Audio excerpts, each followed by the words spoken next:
Hello everyone, it's Ferdinand Dandy here. Welcome to Saiga, Wachang Bay, Shenzhen, China. Welcome to episode 4 of the AATED project.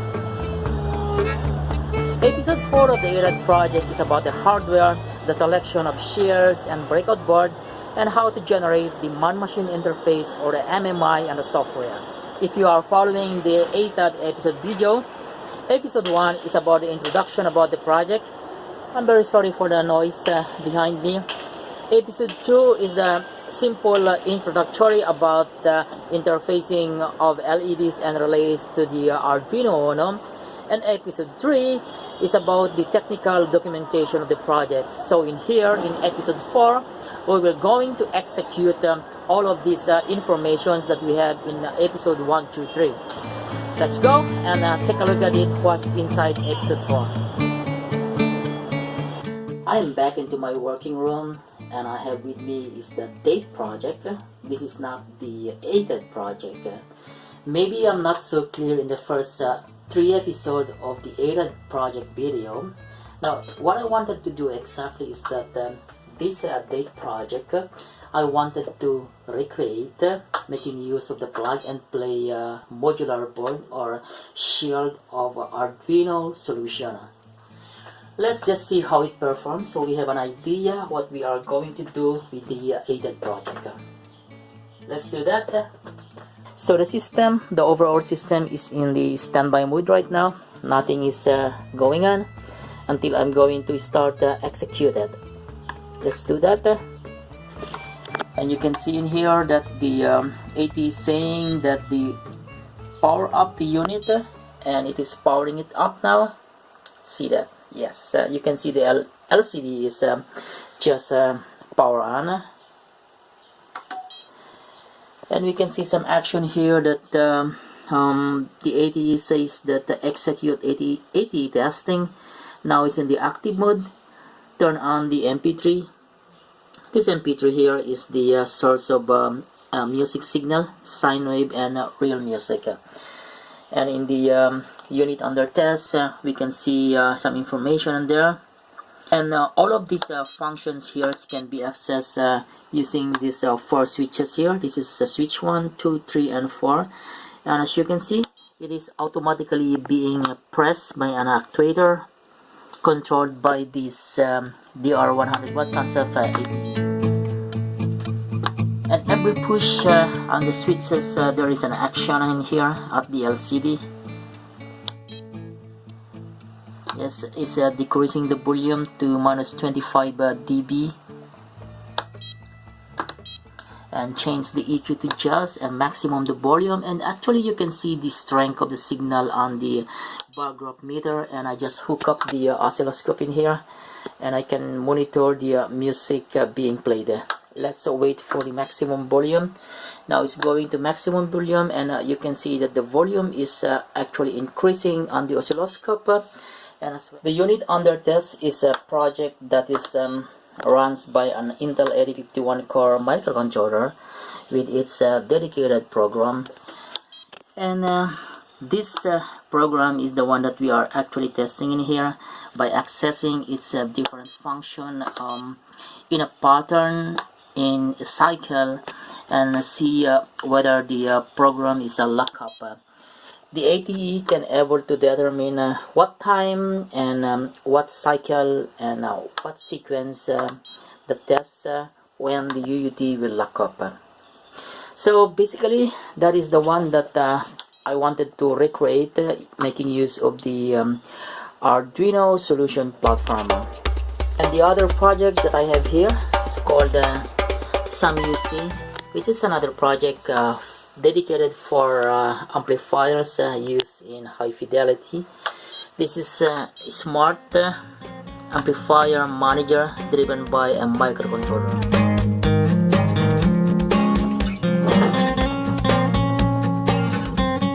The challenge now with the AATED project is how to choose the right hardware. I tried to obtain several I don't know if this is called a trainer kit or starter kit. there seems to be a big difference between a trainer kit and a starter kit. So these three companies that I had selected after reviewing all the boards and what they can able to do it to leverage my plug-and-play solution, I'm going to make use of them, their hardware, to complete my AATED project. One company may not able to provide all the hardware solutions that I need, so I need at least three companies combining them together to make my project successfully completed. Alright, we got episode 4 of the AATED project, and here we go. Yes, before I go on, I just want to make it clear to you guys that this is not a proper evaluation of boards, or what should I say, a competition of boards from different manufacturers. But as I mentioned, I do the review of these boards, and I selected them based on my personal judgment, which one can give to me the best solution to complete my AATED project. I wanted to show you my adventures in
Here is the partial schematic diagram of the AATED project.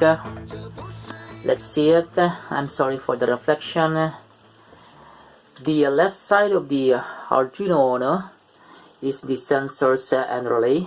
These are the hardware that we're going to execute automatic test equipment targeting the target board, while on the right side is the man-machine interface hardware, which is used to communicate to the users. And with the MMI hardware, I got here the real and actual hardware that I'm testing right now. Let's start it from the bottom, integrating all modular hardware and complete the man-machine interface hardware. Let's start with the LED. We have taken the LED interfacing in episode 2, and with this configuration right now is connected at pin 3 in the current source mode. That means to say that you must command the Arduino Uno to send a high signal in order for the LED to light. Let's see the program that will drive our LED. It starts with the headings by Gadget's Lab Arduino Adventure by who supported and helped to make this project. It also shows you the program description, which is the LED interface, and we see the hardware nodes in here. It just asks you to see the schematic diagram. It shows also the target board, which is the Arduino Uno version 1.6 and other Arduino compatible boards. The level is the AATED learning mode, and shows you also the program modification, which is last October 28th. That should be Saturday, because technically speaking I can only work on Saturday. Now we see the setup, and we see the definitions of the microcontroller port that is connected, or where the LED is connected. to pin 3, and we define a variable called LED driver. I should say this is a constant, not a variable. The name of that LED port that will control the LED at port 3 is called LED driver. Well, this is so because it really drives the LED. Choosing a constant is very important to denote that the main function of this port is LED driver. Now we have the setup which we're going to enable the LED driver to define it as an output. This is the main program within the curly bracket. So we take this lesson already in episode 2, and we just recap in here where we're going to turn on the LED. We turn on the LED when we instruct the LED driver at pin 3 to that is a bad move, goes high. Well, you may like to see episode 2 where we discuss this in details. So if we're going to download this program into the target board, let's download that. That is compiling, and now it start uploading and down uploading. And you can see in the real world response of the program, you can see that the LED connected at pin 3 is really blinking at a rate of 1 second. Now I modify the program, and the main program I put it into a subroutine here, and I call that subroutine call run mode LED. Well, it's not necessary to put the call, but I did it just to remind me that I'm calling this from subroutine. And what will happen now into the main program is that I just instruct to call run mode the LED, and it will jump into the subroutine and execute the program. In my subroutine in here, I put it at the back or at the end of the program. Some they want to put it at the beginning, but in my case I put it at the end of the program. Real world response of the hardware with invoking subroutine into the main program, which is now blinking. Tantan, come in here. My baby is come here to supervise my work, and there you are. He's interested with the blinking LED.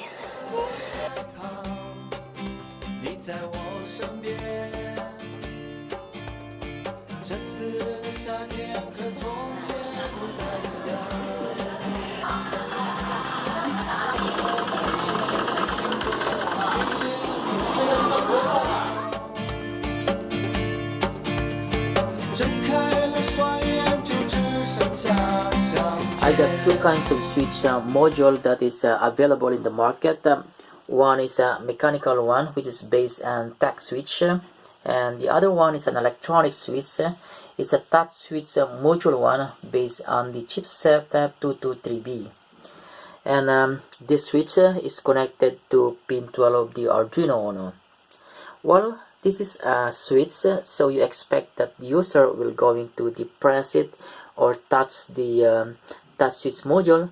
So this will be an input while the LED is an output. Let's see how it is declared and how the program drive the switch. In here we initialize a constant called the touch switch, which this is the port that control the touch switch connected at pin 12. And also we initialize a variable that will hold the status of the switch, whether it is being pressed or not pressed. Initially we initialize it at low, which means that the touch switch is not being pressed, and when the user press it, the low becomes high. Don't be confused between this constant tag touch switch and the variable tag touch state. This is the state or the status of the switch. This is the name of the microcontroller port where our tag switch is connected, and this is the variable that holds the state of the switch. And still in the setup, we need to instruct the microcontroller to tell us that the tag touch switch at the pin 12 is used as an input. The LED is used as an output because it will going to drive the LED, but in here it is an accepting command from the outside world, which is from the user.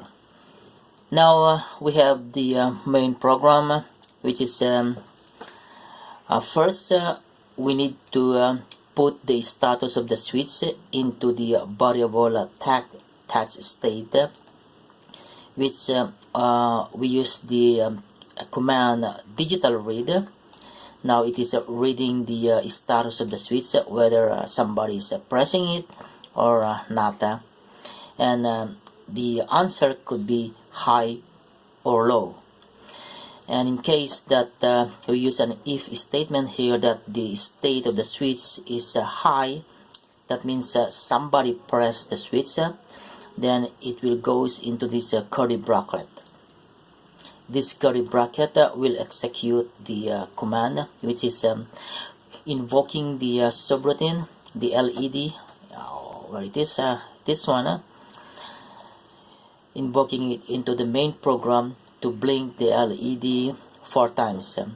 Let's see the actual real-world response of the program into the hardware. Initially, the LED is at off state, or it is not turned on, and when I press the switch, it should blink 4 times. There you are, 2 times, 3 times, 4 times. Right, let's remove the tag switch. There is a good thing here, it is a plug and play, and this is the tag switch. You can see the pad of the PCB in here, where the user will go into touch it like that, and there is a pin 12. That is a good thing with this board, because it's really a plug and play, and you don't really worry about pulling this accidentally or reversing, because there is a mechanical guide in here, or the mechanical lock. It's really cool. There you are. I need to put the masking tape to secure the switch. There it is. Okay, so initially the LED is off, or it's not lighted, and when I touch the switch, as its name implies, this is a touch switch module. There you are. It has the same effect as the tag switch. The tag switch is a mechanical one, and the touch switch is an electronic one. Let's see how fast you need to press it. No, 1001, so at least 1 second. Let's see the program that will drive the buzzer. As we did in the LED, we also do that for the buzzer, and the buzzer is connected at the pin 2 of the Arduino Uno, and we name that port as a buzzer driver.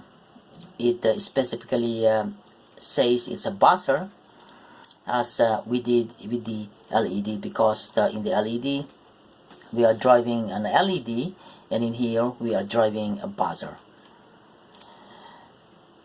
And in the setup, we also tells the microcontroller that the buzzer is used an output because it will drive the buzzer. And how do we do that is in the main program, whenever somebody press the tag switch or touch the touch switch, then we will invoke the buzzer here so that it will beep as I mentioned earlier, that is small program which will be repeatedly called into the main program. I put it into the subroutine. So where is the call buzzer? So this is it. It's very similar to the command for the LED, where we instruct the buzzer to go high, will beep, or the buzzer will emit tone when we command it to goes high. And we put a delay of 100 millisecond here, just so we can hear the buzzer and then turn it off. So here is the real response of program that drives the buzzer, the LED, and the touch switch. In this case, I'm using the touch switch. Okay. It blinks 4 times and it turns off, and waiting now for the user to depress or touch the touch switch. Let's see that again. And while it is blinking, there is no beep even I touch it, because the program did not tell you. Okay, there you are.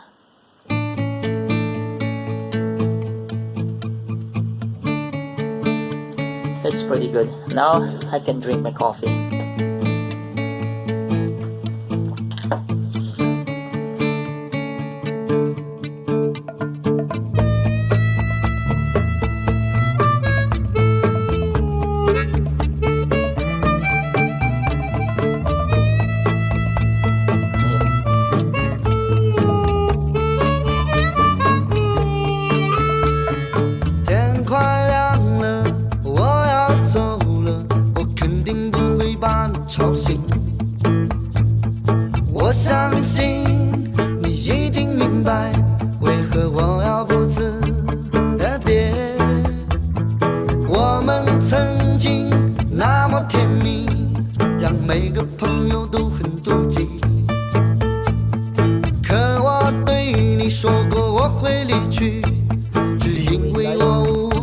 RTC, that is the RTC module, and the LCD module driven by the I2C to 20x4 LCD module is on the same line. And if you can see, if you notice that these wires I have twisted, and also these wires I have twisted. Basically these two connectors here, they are connected in the PCB. That is the I2C lines. I have twisted them to immune from disturbance and crosstalks and noises, so that I get a better performance of the modules, especially when this wire's length is far away. I mean the length is longer, like this. So it is a practice for me to twist the wire for I2C, even also for the UART lines.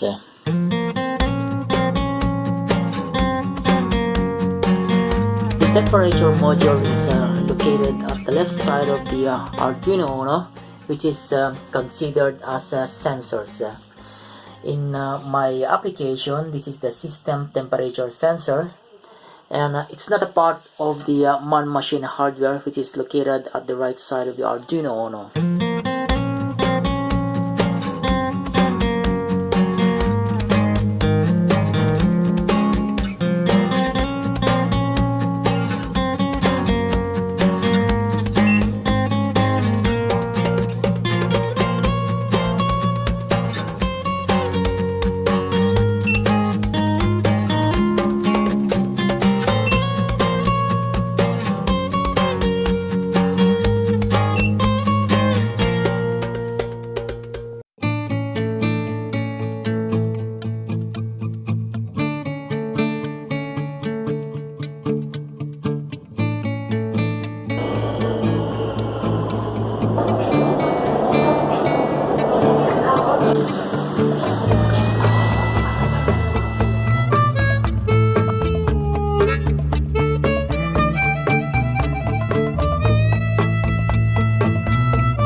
们曾经那么甜蜜，让每个朋友都很妒忌。可我对你说过 Let's see 我 the 会 working 离去。 prototype based on the Arduino Uno plug-and-play hardware. This composed of the ATE. Just for the record, this is the humidity and temperature sensor. This is the RTC, the LCD. This is the tact switch, the LED, the buzzer, and this is the relay, which is used to control the power supply of the unit under test. This one here is the unit under test, which is the DR 100 watt concept control module, and it is powered by a plus 5 volts power bank. We are missing one module, which is this one. This is the LDR, or the light depender resistor module, which I put it in here and I cover it with the masking tape. The function of this module is to detect the backlight of the LCD module. Let's see the MMI. This is the standby display, and when I push the text switch, this is the selection. We have the AATED menu for today. Let's see the behavior of the unit under test when the ATE will power it on. Press and hold for 4 seconds and we'll execute. Now it's powering on, system on, and the LDR there is checking the backlight. Now the ATE is checking the backlight off. The unit under test is now in the standby mode. Oh, sorry for the reflection. And the backlight will turn off after 5 minutes. So the ATE is now checking when is the backlight will be turned off. By the way, this is the real time right now. It's at 3 o'clock in the morning. I'm still working on here. It's Saturday, so this is the only time that I can able to work. Yes, we need to wait for 5 minutes before the unit under test is turn off its backlight for the power saving mode. Let's wait for that. Alright, the unit under test is now going into the power saving mode, and you can see from the ATE that it says it's a success. And turn it on again. Repeat the same process. For the second cycle, let's see the UUT turn off the backlight.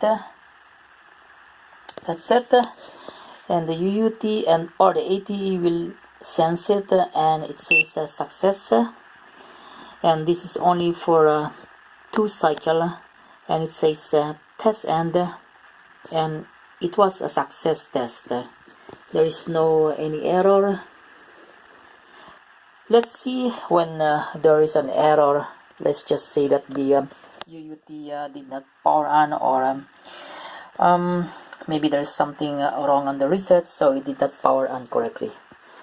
Let's do simulation on that. The USB is the power of the unit under test, so I can simply unplug it, assuming that there is something on the UUT, and I'm going to execute the ATE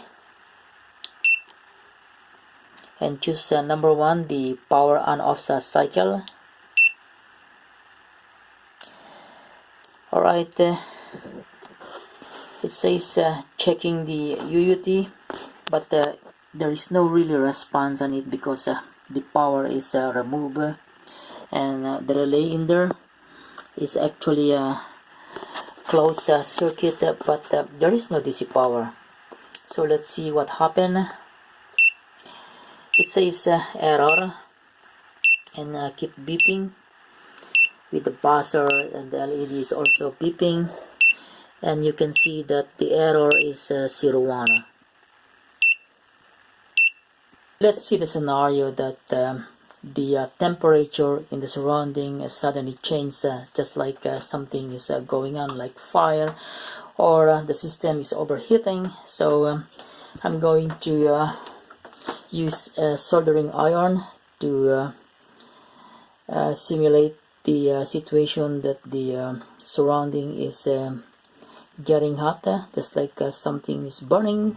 And when the temperature goes to 40 degrees centigrade, and there you are,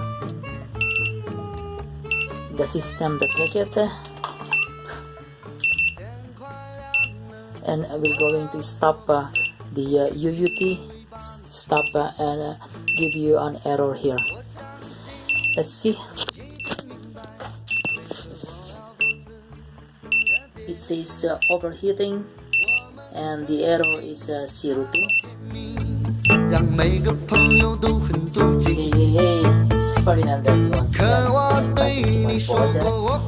The timing diagram of the test number 1, the power on off cycles, and here is the black diagram of the AATED controlling the DR100 watt concept product.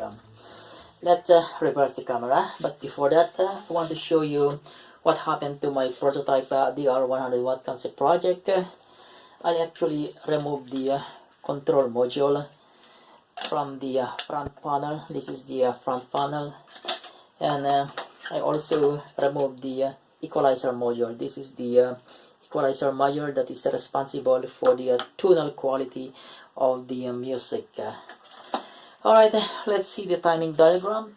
Let's have a quick review of the timing diagram of the test sequence number 1, which is the power on off cycle. Let's start with sequence number 1. That is the timing diagram for the relay, and sequence number 2 is the backlight status, that is in the red color, and sequence number 3 is the timing for the LDR to check the backlight. So in a simple way, the relay, that is the relay switch, will power on or supply DC power to the DR100 watt concept project, and once it gives the power, then the LCD will wake up and it will flash. That is the MMI for the LCD, and the blue color, which is the timing for the LDR, will check if the LCD is lighted up or wake up by monitoring the backlight. And in here, after 5 minutes, where the DR100 watt concept will goes into the power saving mode by turning off its backlight, then the LDR again will monitor the turn off of the backlight, and after that the relay will disconnect the DC power to the DR100 watt concept. That is one cycle, and one cycle is roughly about 6 minutes. In a critical product reliability, normally they test the product by powering it on and then powering it off for 1000 cycles or 1000 times. And in here, my computation based on this timing diagram of one cycle is that one cycle is 6 minutes, 1 hour is 60 minutes, and we have 10 cycles in 1 hour. So if we have 1000 cycles, that is 1000 cycles in 1 hour, we get 10 cycles, and that is 100 hours. And in 1 day, we got 24 hours. So we consume 4.1 days to test the DR100 watt concept with 100 cycles. That's not a worry, because the AATED here is can work 24/7, and as per our computation, it needs 4.1 days. You might asking, what I have done so far is what is it used for? Well, that's what we learned from the industry, that the product should be tested for the power on off for 1000 cycles. Well, we've got several products that placed in the market that when you power it on, it did not actually power it on. What I have done so far is just a demonstration. I actually make it ROS to show you the performance of the AATED project, which is an Arduino solution automatic test equipment. I'm trying to fit it within episode 4. Unfortunately, it takes too long already. There in my notebook, this as the timing diagram for some test case number 1, so I can generate that test case number 1, test case number 2, 3, 4, 5, depending on what I need. So all of these things I'm saying now could be fit into episode 5. Hey guys, it's Ferdinand and D once again, and thank you for watching this video, episode 4, and we're going to episode 5, and hope that you will going to watch again my next video. Bye for now. At the heart of the biggest electronics center in the world, Huachongbei, that is the Saiga building that's over there. That is the symbol of Huachongbei here in Shenzhen, China. And if you like this video, thanks for subscribing, and thank you also for your support. 也不是一个理由，我爱你却更爱自由，在下一个车